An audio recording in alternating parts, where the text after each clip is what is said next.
Hukum tata negara itu mati oleh intelektual hukum tata negara yang membunuhnya secara demokratis pula. Dan itu mungkin bisa dituturkan dari pendapat Prof. Yusril Iza Mahendra dan Bang Fahri Bahmid.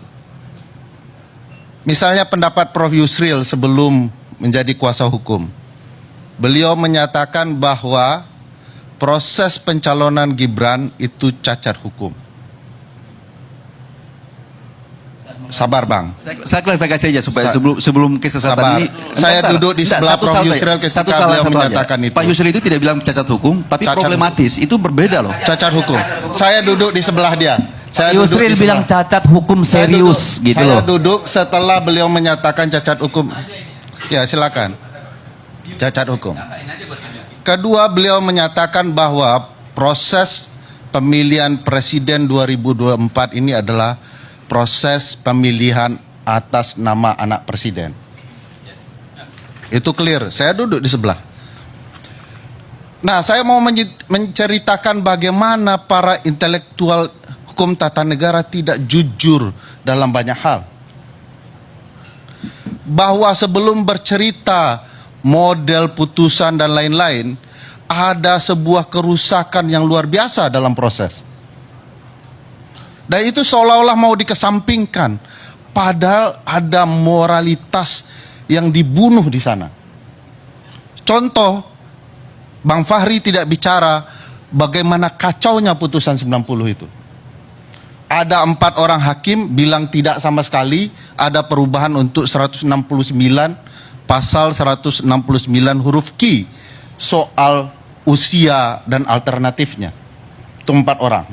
Lalu 2 orang mengatakan tidak boleh ada alternatif untuk usia 40 tahun kecuali untuk gubernur.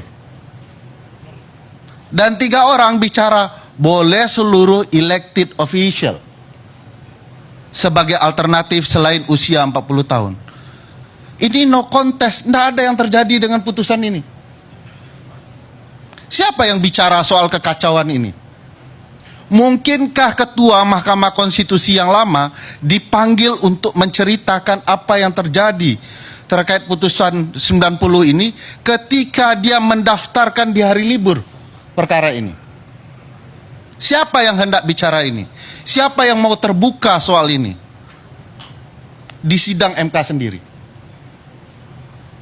Kenapa ini disembunyikan dari ruang publik bahwa perkara yang muncul yang Anda sedang bela adalah perkara yang rusak atas nama konstitusi. Jadi bagi saya perkara ini sudahlah, kita semua sudah tahu bahwa pelaku utamanya, intelektual dadernya adalah Presiden Republik Indonesia yang sedang mengacaukan seluruh sistem dan subsistem hukum tata negara yang ada. Silahkan pakai logika ketatanegaraan yang ada. Tapi suatu saat semua orang akan membongkar kekacauan ini.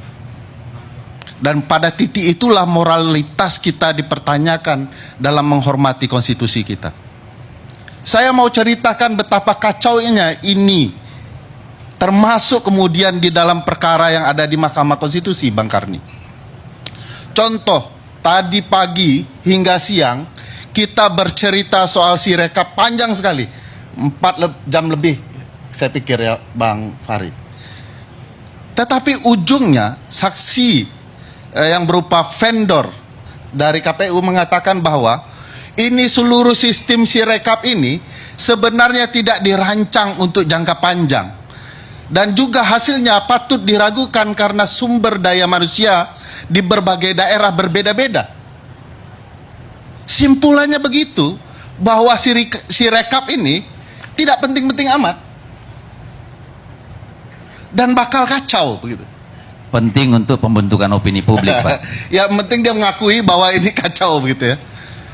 Dan saya mempertanyakan ini, uang negara yang dipakai untuk program ini kok seolah-olah diabaikan keberadaannya. Uang negara rugi. Kan bisa dipakai untuk bansos juga nih uang negara, supaya terdampak kepada publik gitu ya. kok dipakai untuk sistem yang nyata-nyata dirancang bermasalah. Jadi berdebat panjang-panjang terhadap sebuah sistem yang ujung-ujungnya diakui masalahnya.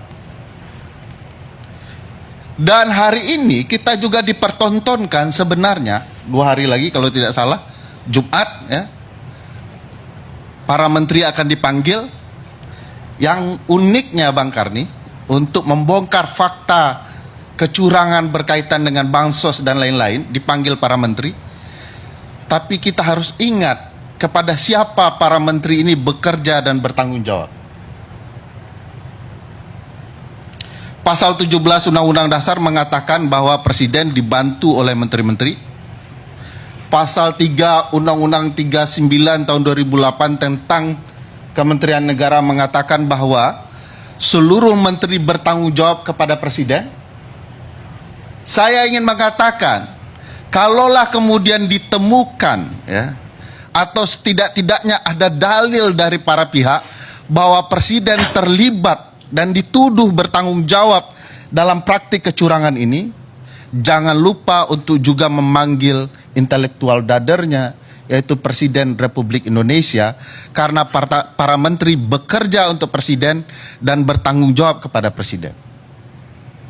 Mampukah sidang Mahkamah Konstitusi yang mulia itu memanggil Presiden Republik Indonesia, para menterinya, Kapolri yang dianggap terlibat, Kepala Badan Intelijen Negara yang juga terlibat di hadapan sidang dan dibongkar seluruh kebenarannya?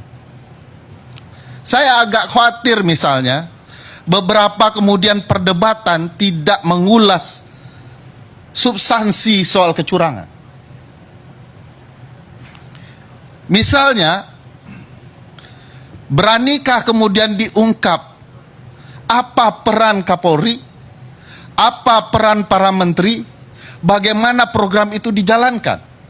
Saya mau ambil contoh Bang, menurut Undang-Undang 14 2019 dan 11 2009 yang berkaitan dengan bantuan sosial ini, dipertegas bahwa soal bantuan sosial ini menteri yang bertanggung jawab adalah Menteri Urusan Sosial.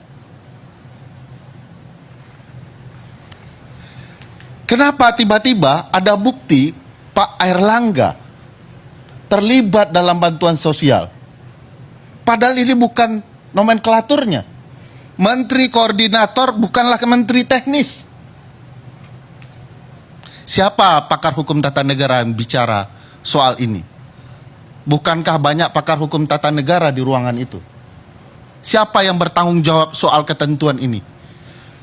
Di mana moralitas konstitusionalnya untuk menjelaskan bahwa siapapun para pihak di sana yang ada pakar hukum tata negaranya mengatakan bahwa tidak benar Pak Airlangga Hartarto untuk menjalankan bantuan sosial karena itu bukanlah tugas konstitusional.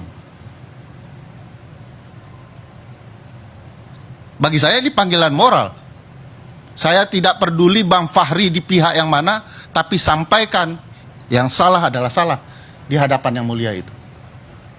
Karena faktanya memang salah. Bagaimana mungkin data yang menjadi tugas Menteri Sosial untuk menyebarkan bantuan sosial itu digunakan data menteri lain?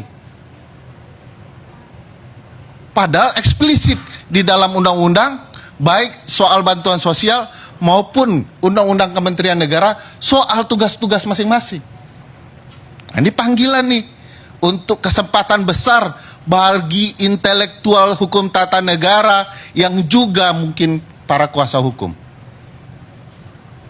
Jangan-jangan ada yang disampaikan untuk memenangkan pertandingan, tapi lupa menyampaikan untuk melindungi konstitusi itu sendiri.